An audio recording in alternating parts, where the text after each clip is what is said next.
La Asamblea General escuchará un discurso del excelentísimo Félix Antoine Tshilombo Tshisekedi, presidente de la República Democrática del Congo. Pido protocolo que acompañe a su excelencia.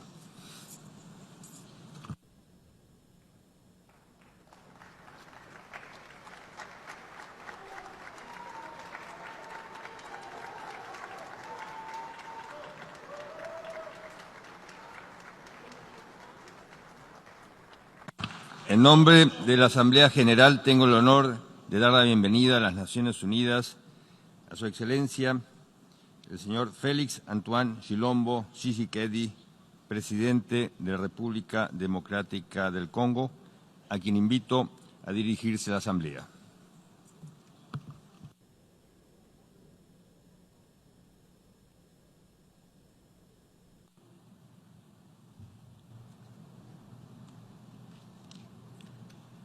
Monsieur le Président,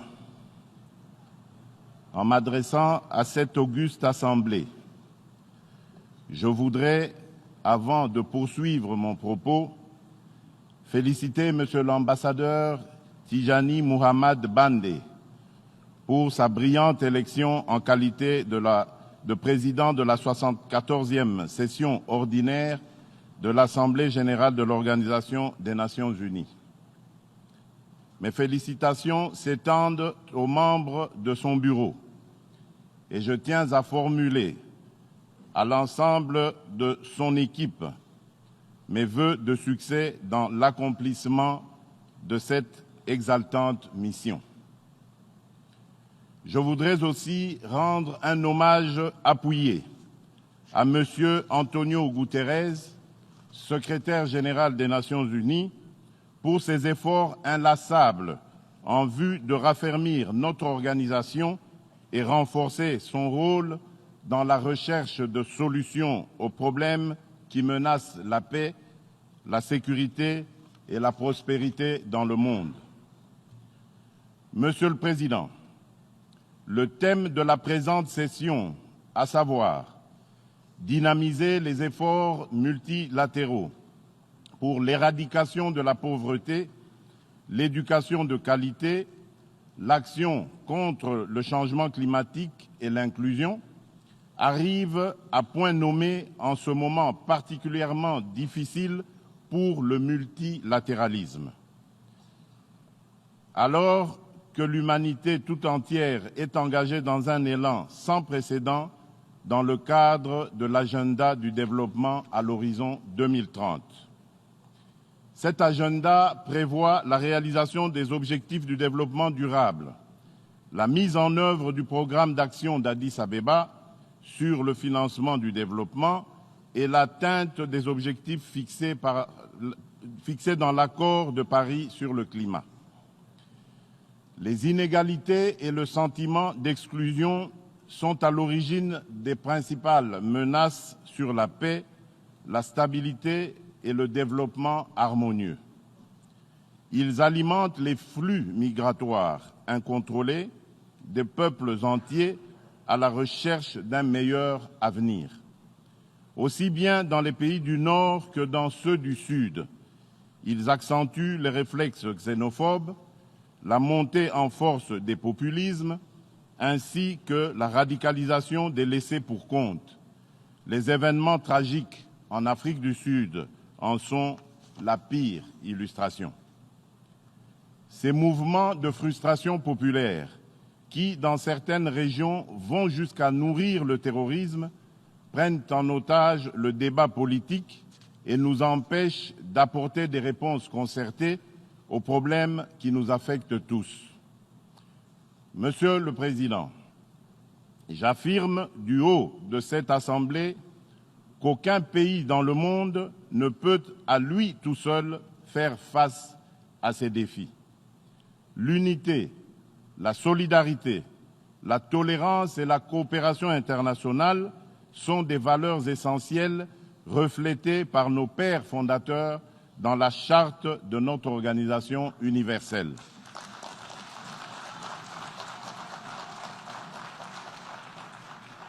Plus que jamais, le développement économique et social et l'épanouissement des peuples de la planète sont des droits fondamentaux et inaliénables. En tant que dirigeants, nous sommes porteurs de l'obligation d'œuvrer sans ménagement à garantir ces droits. Depuis des décennies, notre organisation commune s'efforce à s'adapter aux nouvelles réalités de ce monde en constante mutation.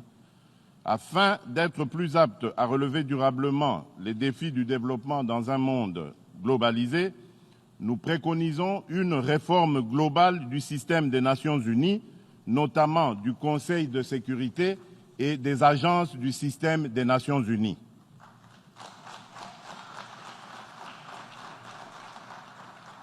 Le processus de réforme du Conseil de sécurité doit être mené à son terme et prendre en compte la position commune africaine énoncée dans le consensus d'El-Zoul-Wini et dans la déclaration de Sirte. Il n'est pas juste, en effet, que l'Afrique demeure la seule région du monde sans représentation permanente au sein du Conseil de sécurité, alors que l'essentiel des enjeux démographiques, sociaux et environnementaux de la planète sont intrinsèquement liés à notre continent. Nous voulons une configuration du Conseil de sécurité juste et équitable, plus représentative des peuples du monde dans leur diversité et comptable de ses actes.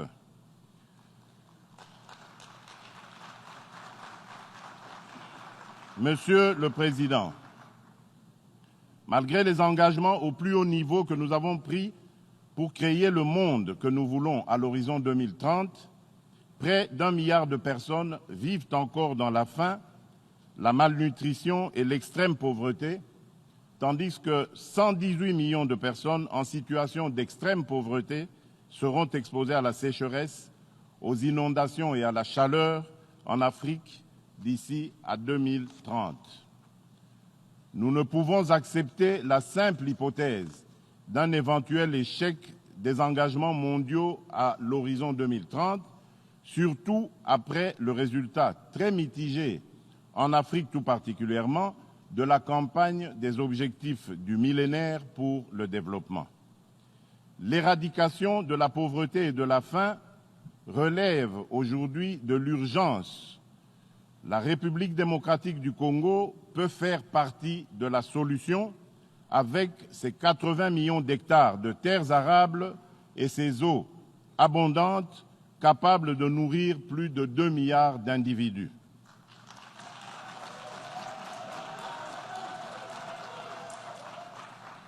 Le défi de l'accès à une éducation de qualité pour tous, second sujet du thème de la présente session, nous interpelle tout particulièrement car l'expérience du développement des décennies post-indépendance a renforcé notre conviction qu'il n'est de richesse que l'homme. C'est pourquoi, depuis 2011 déjà, nous avions fait nôtre l'idée force de l'agenda 2030 de ne laisser personne pour compte.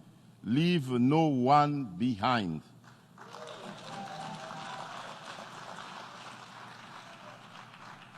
À travers notre engagement bien connu de mes compatriotes intitulé « Le peuple d'abord ».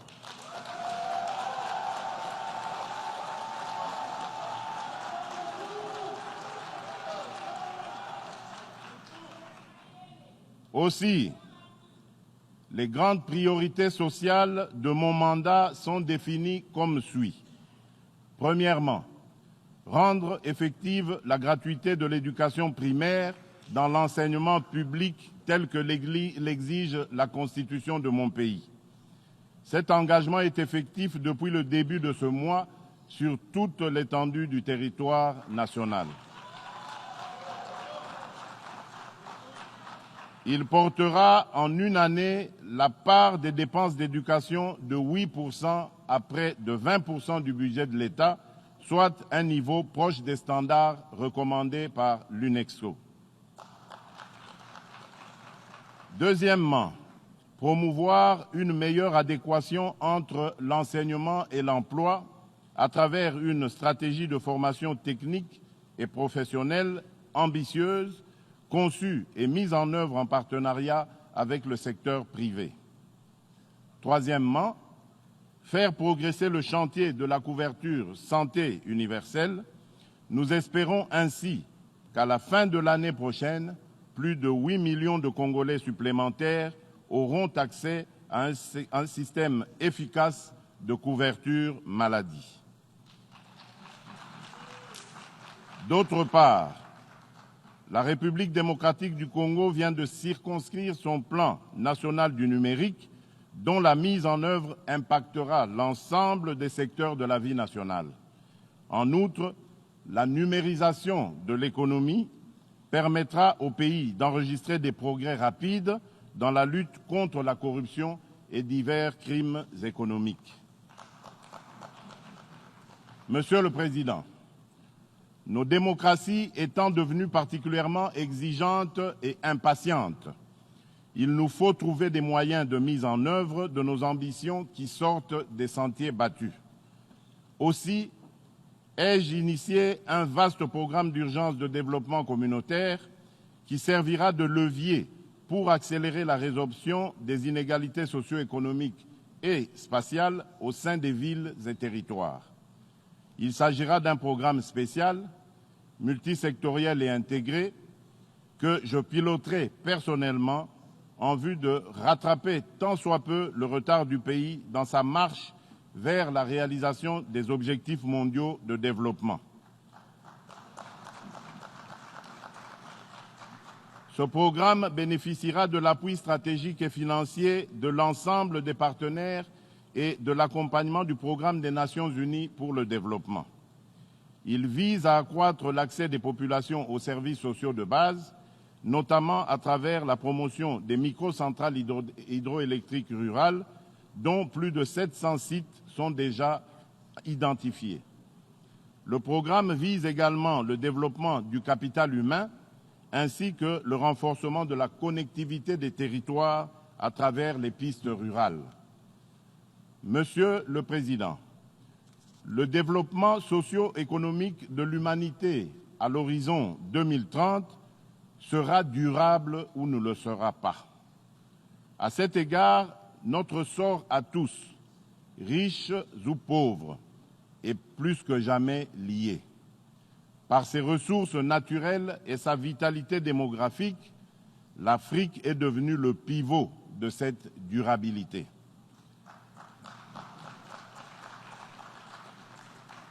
Dans cette Afrique, la nature a fait de mon pays le dépositaire de 47% des forêts du continent, lui conférant une responsabilité majeure face aux enjeux de survie de notre planète. J'ai déjà eu à le rappeler à plusieurs reprises. Il est impérieux et urgent de mettre à la disposition de notre continent de nouvelles sources d'énergie et de nouveaux modes de production compatibles avec la préservation de l'environnement et l'affirmation de notre droit inaliénable au développement. Nous sommes résolument engagés dans la protection de nos forêts. Cependant, la préservation de notre patrimoine naturel ne peut se faire au détriment de notre développement. Il est incompréhensible que les forêts du bassin du Congo, qui sont les mieux conservées au monde, ne captent que 1% des financements disponibles. Il est impératif que toute l'architecture financière internationale, en ce compris le Fonds monétaire international dans son rôle catalytique en matière de financement du développement, intègre davantage la donne environnementale dans son analyse des critères et des défis macroéconomiques liés à ces interventions dans les différents pays. En ce qui nous concerne, conscient du rôle majeur de la République démocratique du Congo à cet égard, notre gouvernement a relancé le dialogue avec ses principaux partenaires sur les questions environnementales, notamment ceux réunis dans le cadre de l'initiative pour les forêts d'Afrique centrale. Répondant à l'appel du secrétaire général des Nations Unies, notre gouvernement s'est engagé, par ma personne, à accroître le niveau de ses engagements au titre de sa contribution déterminée nationale et à maintenir une collaboration étroite entre pays de la sous-région afin de parler d'une seule voix pour toutes les grandes questions en rapport avec la protection des forêts. Mon gouvernement a fait de la production d'énergie propre et renouvelable la première de ses priorités économiques pour le quinquennat. Nous pouvons, moyennant des investissements agressifs et une politique attractive de protection de ces investissements, passer de moins de 10% d'électrification actuellement à 60% dans les 10 prochaines années, faisant reculer très significativement la consommation du bois de chauffe. Aussi, dans le cadre de la réalisation de notre mix énergétique, pour renforcer la lutte contre la déforestation, mon gouvernement encourage le développement de l'utilisation du gaz domestique dans les zones urbaines, périurbaines et rurales. À terme, nous voulons être l'endroit de la planète où le kilowattheure électrique sera le moins cher, grâce à l'exploitation de notre capacité de plus de 100 000 mégawatts en hydroélectricité. Nous sommes disposés à encadrer davantage l'exploitation forestière et à étendre les réserves et parcs de protection naturelle afin d'augmenter notre biomasse et de protéger notre biodiversité. En revanche, cela ne peut s'entendre qu'avec, en contrepartie, la mise en œuvre effective d'une stratégie d'industrialisation éco-responsable concentrée autour des centres de production et de consommation et génératrice d'emplois pour notre jeunesse. Notre population, dont l'âge moyen est de 17 ans et demi, est à peine plus âgée que la jeune Greta et partage en partie ses préoccupations et ses intérêts. Mais comment nos jeunes vont-ils s'engager pour la même lutte quand ils n'ont ni eau ni lumière? J'ai également décidé de sortir progressivement mon pays d'un système agricole archaïque à faible productivité et destructeur de notre patrimoine forestier. À cet effet, nous allons promouvoir une agroforesterie qui maximise notre avantage comparatif pour certaines cultures en privilégiant les zones de savane. J'entends faire de la question environnementale une préoccupation omniprésente et transversale qui touche l'ensemble de nos politiques, stratégies, programmes et projets de développement. Monsieur le Président, au moment où je m'adresse au monde du haut de cette tribune pour la première fois, je me dois de rappeler la relation particulière que notre organisation entretient avec mon pays. Tout d'abord, cette relation suscite en moi un sentiment de reconnaissance. En effet, la République démocratique du Congo a souvent été au centre des préoccupations des Nations Unies suite aux nombreuses crises qu'elle a traversées depuis son accession à l'indépendance. Depuis le décès tragique du secrétaire général Dag Hammarskjöld, en passant par les nombreux casques bleus tombés au combat, jusqu'à plus récemment l'odieux assassinat des experts onusiens Zaïda Catalan et Michael Sharp, l'Organisation des Nations Unies, plus que toute autre organisation internationale, a vécu dans sa chair les réalités que vivent de millions de mes compatriotes. L'ONU et ses nombreuses agences ont également déployé d'importants moyens pour soutenir la République démocratique du Congo. Je tiens donc à vous réitérer la gratitude du peuple congolais qui n'oubliera jamais le soutien de notre organisation.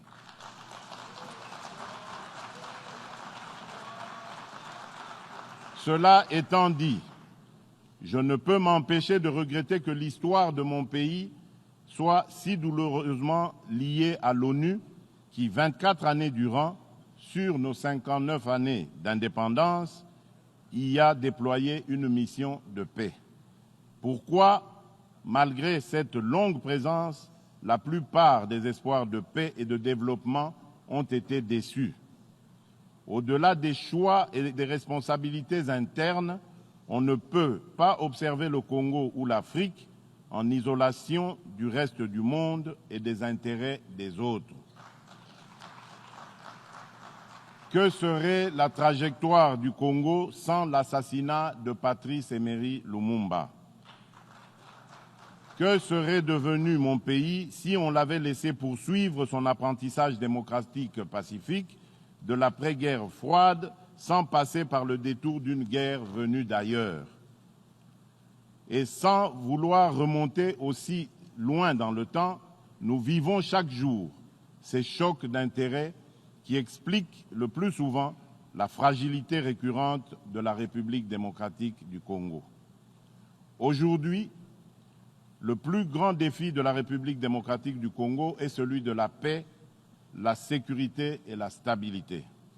Depuis notre investiture, convaincus de l'absolue nécessité de la paix, nous nous sommes engagés sans réserve en faveur de la réalisation de cet objectif en prenant en compte toute sa dimension régionale et internationale. C'est dans cette perspective que j'ai proposé en juillet dernier au 39e sommet de la SADC tenu à Dar es Salaam la création d'une coalition régionale à l'image de la coalition mondiale contre le terrorisme pour éradiquer le fléau de l'insécurité créé par les groupes armés d'origine interne et externe. À l'est de mon pays, nos forces de sécurité se battent au quotidien avec le concours de la MONUSCO, déterminée à éradiquer les forces négatives qui sèment la mort et la désolation au sein de nos populations. Certains de ces mouvements rebelles, notamment les ADF-MTN, opèrent par des actes terroristes conformes à leur appartenance à Daesh, ce qui constitue une nouvelle menace tant pour mon pays que pour la sous-région. Comme si les conflits et l'instabilité ne suffisaient pas, ces contrées de l'Est de la République démocratique du Congo sont affectées depuis une année par une épidémie de la maladie à virus Ebola.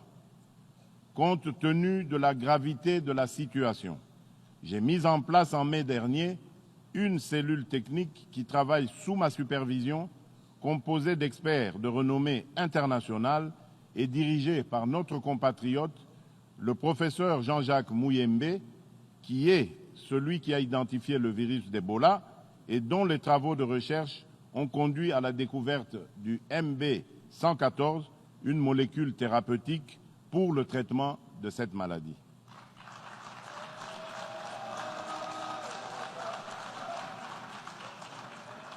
La nouvelle stratégie de riposte commence à produire ses effets, notamment dans la ville de Goma qui est aujourd'hui à l'abri du virus. Même si beaucoup a été fait, l'épidémie n'est pas encore éradiquée. La stratégie sera renforcée par l'introduction de 5 nouveaux médicaments approuvés, en plus du vaccin contre la maladie à virus Ebola, qui permettront de se débarrasser complètement de ce fléau. Je voudrais saisir cette opportunité pour saluer l'élan de solidarité qui s'est manifesté de la part de nos partenaires bi- et multilatéraux, notamment l'Organisation mondiale de la santé, l'Union africaine, l'UNICEF, le Programme alimentaire mondial, la MONUSCO et bien d'autres. S'agissant particulièrement de cette mission onusienne, en cette période charnière de son futur en République démocratique du Congo, marquée par l'exercice d'une revue stratégique, je voudrais tout d'abord réitérer les remerciements du peuple congolais aux pays contributeurs pour les sacrifices humains et matériels consentis jusqu'à ce jour en faveur de mon pays. Je note une convergence de vues avec le secrétaire général quant à l'urgente nécessité de réadapter la configuration de la MONUSCO à l'évolution de la situation sur le terrain en concentrant davantage les efforts sur les capacités d'intervention opérationnelle des forces onusiennes aux côtés des forces armées de la République démocratique du Congo. En d'autres termes, la République démocratique du Congo a encore besoin de la MONUSCO, mais d'une MONUSCO non pléthorique, bien équipée, forte et dotée d'un mandat adapté à l'image de la brigade d'intervention rapide qui avait jadis aidé à mettre en déroute le mouvement rebelle des M23.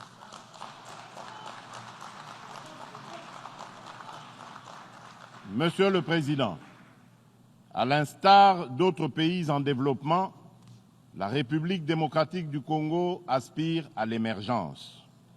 Nous sommes convaincus que notre pays, qui par sa position géostratégique se situe au carrefour des regroupements économiques d'Afrique centrale, d'Afrique australe et d'Afrique de l'Est, doit jouer la carte de l'intégration africaine comme moteur du développement et vecteur de paix entre les nations. C'est pourquoi nous avons soutenu le projet de zone de libre-échange continentale tout en étant conscients qu'il se mettra en œuvre par étapes successives. Ce processus passe inévitablement par l'harmonisation et le désarmement des barrières douanières.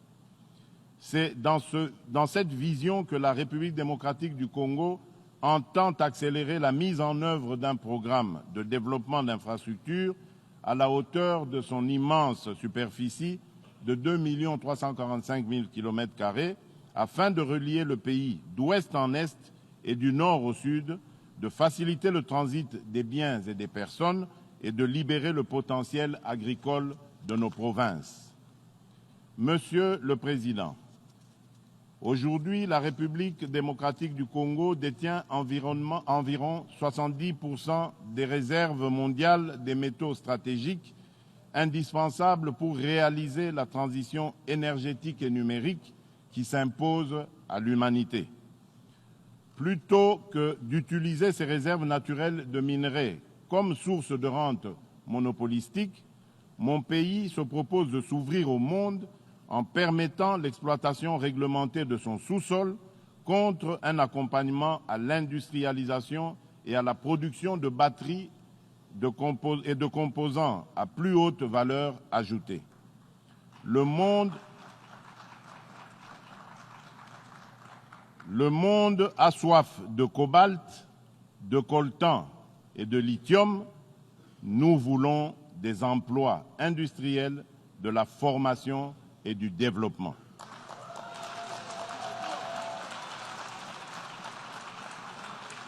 Enfin, la République démocratique du Congo dispose de 53% des réserves en eau douce de l'Afrique. Et une gestion durable de ce potentiel permettra un jour d'étancher la soif d'un quart des habitants de la planète. Monsieur le Président, nous vivons aujourd'hui une crise profonde de l'ordre international libéral. La loi du plus fort ne fera que renforcer les frustrations et les violences. À titre d'illustration, les récentes attaques contre des installations pétrolières en Arabie saoudite font craindre le risque d'un embrasement autour du détroit d'Ormuz qui paralyserait l'économie mondiale. Nous avons le devoir de dénoncer toute forme de réaction violente aux problèmes politiques qui peuvent se régler dans le dialogue et la concertation. Sommes-nous disposés à définir un nouvel ordre mondial au sein duquel l'Afrique et la République démocratique du Congo joueront le rôle que leur confèrent les mutations enregistrées? Je crois qu'une nouvelle voie est possible, sans doute la plus difficile, sans doute la plus complexe, la plus exigeante, qui nous impose de sortir des sentiers battus.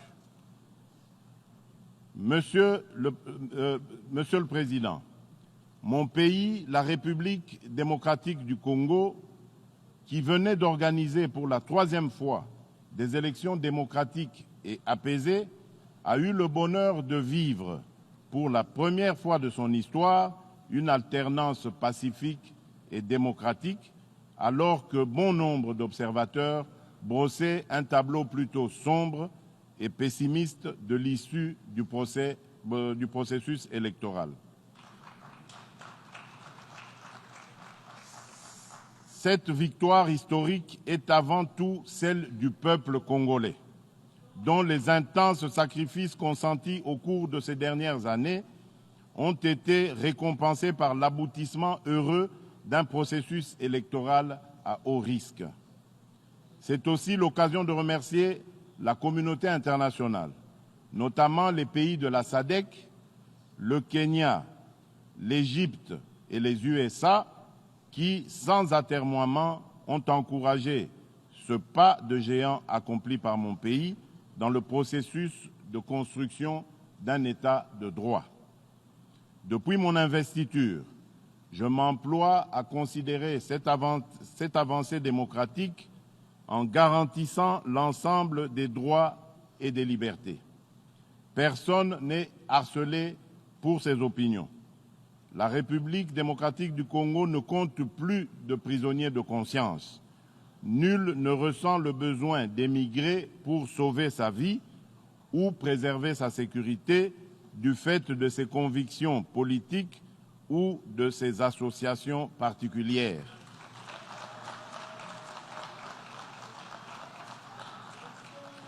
S'agissant de la prise en compte du genre, même si nous ne sommes pas encore parvenus à la parité intégrale, je suis heureux de constater les progrès accomplis en République démocratique du Congo en la matière dans tous les secteurs.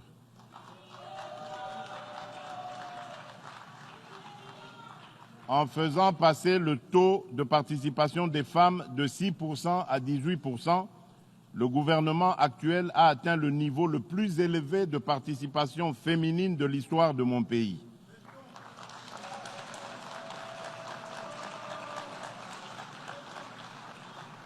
J'ai fait de l'approche genre l'un de mes engagements politiques prioritaires. Monsieur le Président, au niveau de la région, j'ai développé une intense activité diplomatique en vue de réaffirmer l'engagement continu de mon pays pour des relations de bon voisinage et en faveur d'une coexistence pacifique dans le respect de l'intégrité territoriale et de la souveraineté des autres nations. Dans ce sens, nous devons, nous, leaders africains, doter notre continent d'une voie consensuelle et harmonieuse fondée sur une politique véritablement africaine. Qu'il me soit permis d'exprimer ma profonde préoccupation sur ce qui se passe en mer Méditerranée où plusieurs personnes candidates à l'émigration meurent chaque jour dans des conditions inhumaines. Les vagues de réfugiés et les images bouleversantes que nous vivons ces dernières années sur les côtes européennes doivent interpeller nos consciences de dirigeants. Depuis le début de l'année 2015, plus de 500 000 migrants ont tenté de rejoindre l'Europe par la Méditerranée et plus de 5 000 d'entre eux ont péri durant la traversée. La gravité de ce désastre exige de nous des solutions urgentes et efficaces. Le Pacte mondial pour des migrations sûres, ordonnées et régulières que nous avons adopté à Marrakech en 2018 est notre réponse à la crise migratoire. Nous avons le devoir d'élaborer dans les meilleurs délais des initiatives nationales ambitieuses en vue de sa mise en œuvre. Mais notre meilleure arme, c'est d'agir en faveur du développement, de l'équité et de la stabilité partout dans le monde. Je saisis par ailleurs cette opportunité pour revendiquer du haut de cette tribune la levée intégrale des sanctions qui touchent encore la République du Zimbabwe, et ce depuis 2002.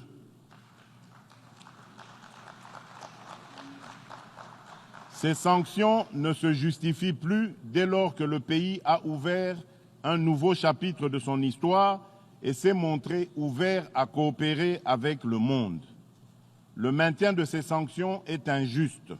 Il entrave l'attractivité du pays aux investissements étrangers et il affecte non seulement le Zimbabwe, mais aussi l'ensemble de la région.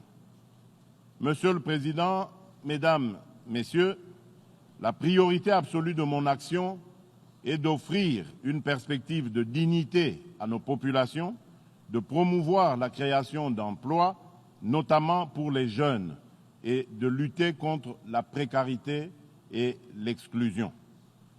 Et cette Assemblée qui veut réduire les inégalités et construire un monde plus inclusif peut être le porte-voix de ces laissés-pour-compte. Le défi est énorme, mais ce qui fait de nous des humains, c'est notre capacité à trouver des solutions, même les plus improbables, lorsque cela s'impose. Je vous remercie.